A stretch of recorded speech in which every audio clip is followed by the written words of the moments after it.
Sir ಬಯಲುಸೀಮೆಯಲ್ಲಿ ಕೂಡ ನಾವು ಬೆಳಿಬಹುದು ಅನ್ನೋದು ಈಗ ಕಣ್ಣು ಮುಂದೆ ನಿಮಗೆ ತೋರಿಸಿದ್ದೀನಿ. ಅಂದರೆ ನಾನು ಮೊದಲೇ ಹೇಳ್ದಂಗೆ ಮಗುನ ಸಾಕ್ದಂಗೆ ಗಿಡನ ಸಾಕಿದ್ರೆ ಮಾತ್ರನೇ ಆಗೋದು. ಸುಮ್ಮನೆ ಕಾಟಾಚಾರಕ್ಕೆ ನಾವು ಹಾಕಿದ್ದೀವಿ, ನೀರು ಬಿಡ್ತಾ ಇದ್ದೀವಿ, ನಾವು ಹೊಲ್ಟೋಗ್ತಾ ಇದ್ದೀವಿ ಅತ್ತ ಇತ್ತ ಅಂದರೆ ಆಗಲ್ಲ.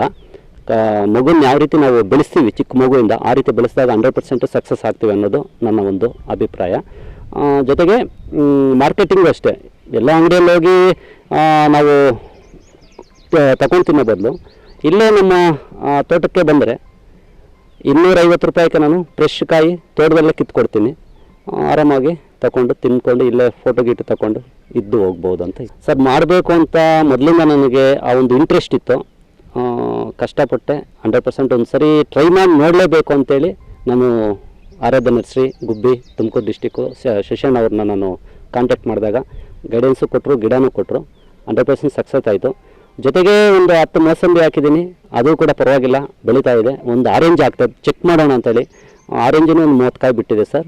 ಪರವಾಗಿಲ್ಲ, ಮಾಡ್ಬೋದು ಸರ್. ಯಾವುದೇ ಕೃಷಿ ಆಗಲಿ ಯಾವುದೇ ಗಿಡ ಆಗಲಿ ನಾವು ಮಾಡಬೇಕು ಅಂತ ಇಂಟ್ರೆಸ್ಟ್ ಕೊಟ್ಟು ಮಾಡಿದಾಗ ಖಂಡಿತವಾಗಲೂ ನಮ್ಮ ಕಡೆ ಕೂಡ ಬರ್ತದೆ ಅನ್ನೋದು ಒಂದು ಕನ್ಫರ್ಮ್ ಆಗಿದೆ ಸರ್ ನಮಗೆ.